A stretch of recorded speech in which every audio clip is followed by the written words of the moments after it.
건강수명 100세를 향하여 슬기로운 건강관리법을 알려주는 방송. 안녕하세요. OBS 생방송 건강콜센터의 저는 장민정입니다.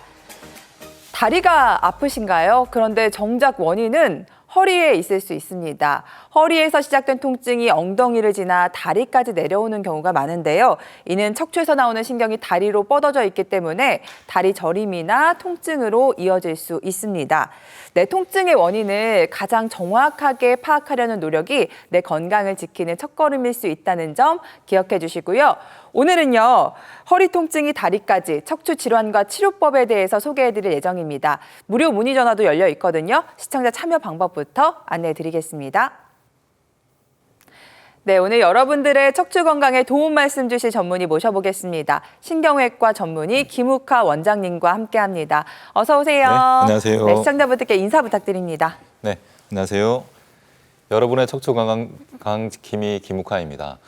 날씨가 따뜻해져서 야외 활동을 해야 하는데 통증 때문에 외출을 꺼려하시는 분들이 계실 텐데요. 오늘 방송을 통해서 그런 분들의 통증을 해소하는 척추질환 치료법을 전해드리겠습니다. 네, 오늘 김욱하 원장님과 함께 하시면서요. 궁금하신 점 계시면요. 아래 나가고 있는 번호로 연락 주시면 되겠습니다. 날씨도 좋고 기온도 점점 올라가고 바깥 나들이 하기 좋은 날씨일 텐데 많은 분들이 이제 허리 통증, 다리 통증 때문에 바깥 나들이를 꺼리시는 분들도 계실 거예요. 그래서 오늘은 척추에 대한 이야기 나눠보려고 하고요. 먼저 척추가 어떤 구조로 되어 있는지부터 살펴볼까요? 네, 척추는 경추, 흉추, 요추, 천추와 밑추로 위아래로 뼈들이 이제 차곡차곡 연결이 되어 있는데요. 그래서 인체의 기둥 역할을 하고 있습니다. 그 내부로 신경줄기와 신경한 가지들이 많이 지나가는데요. 그 중심 척추관이 있고 또 신경 가지들이 빠지는 신경공들로 구성이 되어 있습니다. 네. 척추가 굉장히 복잡한 구조로 되어 있는 사진을 보셨는데 의외로 딱 두 가지 문제로 고생들을 많이 하시는 것 같아요. 대표적인 척추 질환 어떤 것들이 있을까요? 네, 말씀하신 것처럼 대표 질환이 두 가지가 있는데요. 척추관 협착증과 추간판 탈출증, 즉 디스크가 있습니다. 우선 협착증에 대해서 설명드리면요. 방금 이제 척추 내로 신경이 많이 다닌다고 했는데요. 네. 그런 신경이 다니는 통로들이 여러 퇴행성 변화 때문에 좁아지면 신경이 눌려서 압박을 받고 그것 때문에 증상이 발생하는 것입니다. 다음 화면 주시면요. 지금 왼쪽에 보이는 두 MRI 영상이 신경 통로가 넓은 것인데 네. 그에 반해서 오른쪽은 매우 좁아진 신경 통로입니다. 저렇게 이제 통로가 많이 눌리게 되면 특히 허리의 경우에 걸을 때에 허리와 양쪽 엉덩이, 다리가 당기고 아파서 걷는 것이 점점 힘들어지는 그런 질환이 되겠습니다. 다음은 디스크인데요. 척추 내로 추간판이 있지 않아야 될 곳으로 튀어나와서 신경을 눌러서 증상을 유발하는 병이 추간판 탈출증, 디스크가 되겠습니다. 다음 화면 주시면요. 지금 노랗게 이제 표시를 해놓은 것이 터져나온 디스크인데요. 저렇게 큰 디스크가 튀어나오면 편하게 지나가야 될 신경이 많이 눌리게 되고요. 통증이 발생합니다.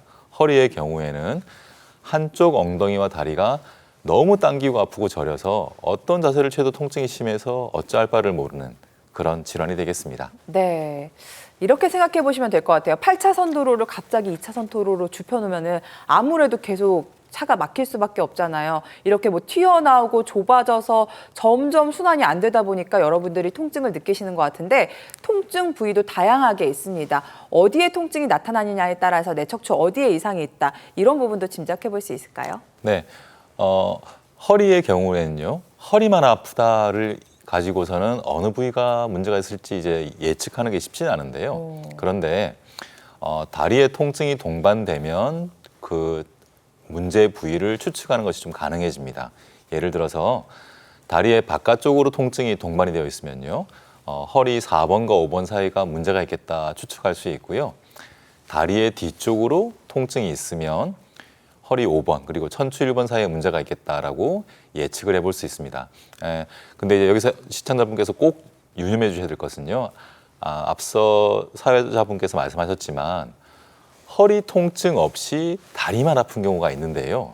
이럴 때에도 꼭 이것이 허리의 문제일 수도 있다는 점도 염두에 두시면 좋겠습니다. 네.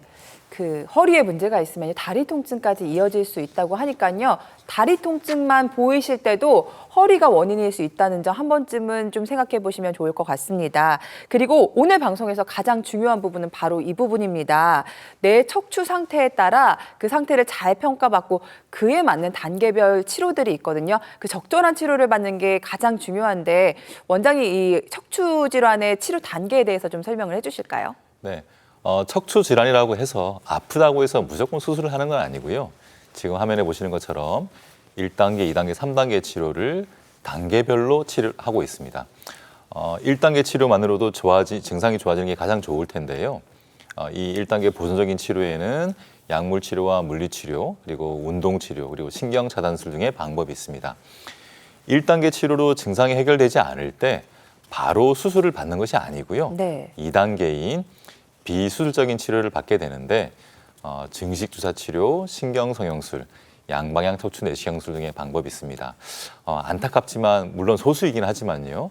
이런 여러 치료를 거듭받아도 증상이 해결되지 않을 땐 어쩔 수 없이 수술을 받게 되시는데 이런 수술적인 방법에는 인공디스크 치환술이나 척추 고정술, 유압술 등의 방법이 있습니다. 네, 많은 분들이 허리에 문제가 생기면 일이 커져서 수술로 이어질까 봐 치료를 미루시는 경우가 많은데 진짜 치료를 미루시다 보면은 결국 수술밖에 답이 없는 단계에 이를 수가 있으니까요. 치료를 미루지 마시고 빨리빨리 치료를 받아보시는 게 가장 좋다는 점 말씀드리고요. 자, 오늘은 비수술적인 치료법들 소개해 드리려고 합니다. 그중에서도 가장 먼저 증식주사 치료에 대해서 살펴볼게요. 네. 척추를 구성하고 있는 인대나 힘줄도 많이 있는데요. 이런 부분들이 손상을 받고 불완전하게 치유가 되어서 만성 통증을 유발하게 됩니다. 이런 통증을 잡아내는 것이 바로 증식주사 치료가 되겠는데요.